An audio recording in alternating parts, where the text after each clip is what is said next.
Pertemuan yang ku impikan kini jadi kenyataan. Pertemuan yang ku dambakan ternyata bukan hayalan. Sakit karena perpisahan kini telah terobati. Kebahagiaan yang hilang kini kembali lagi. Pertemuan yang ku impikan kini jadi kenyataan. Pertemuan yang ku dambakan ternyata bukan hayalan. Sakit karena perpisahan kini telah terobati. Kebahagiaan yang hilang kini kembali lagi. Pertemuan yang ku impikan kini jadi kenyataan. Pertemuan yang ku dambakan ternyata bukan hayalan. Sakit karena perpisahan kini telah terobati.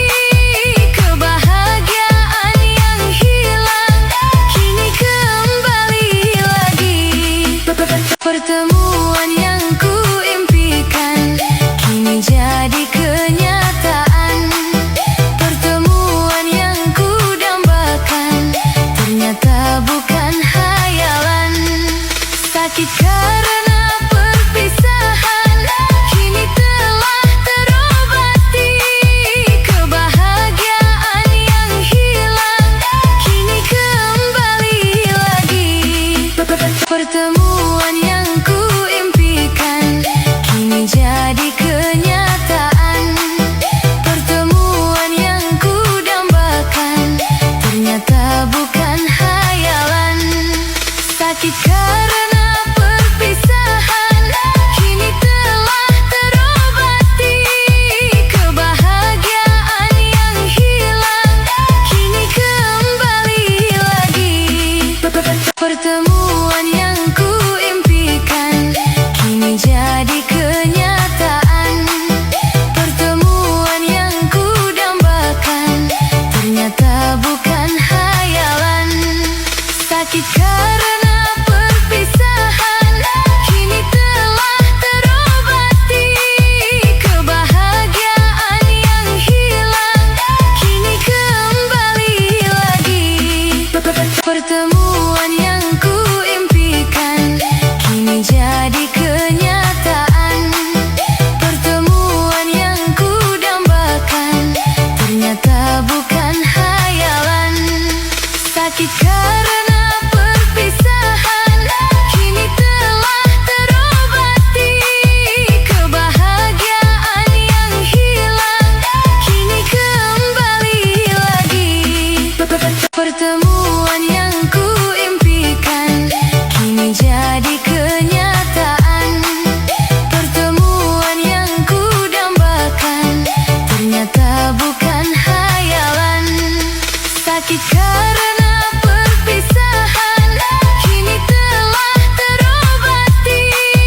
Kebahagiaan yang hilang kini kembali lagi. Pertemuan yang ku impikan kini jadi kenyataan. Pertemuan yang ku dambakan ternyata bukan hayalan.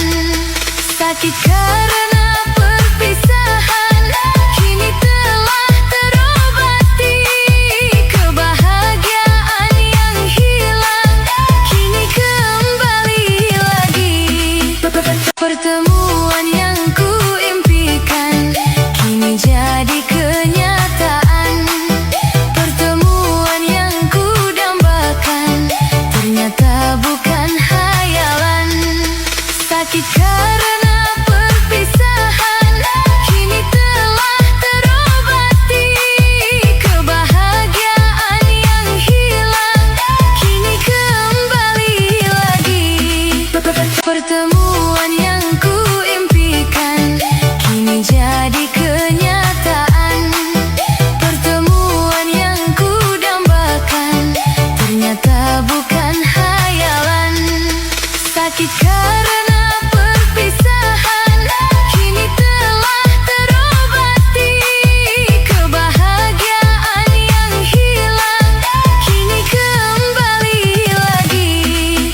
Pertemuan yang kuimpikan kini jadi kenyataan. Pertemuan yang kudambakan ternyata bukan hayalan. Sakit karena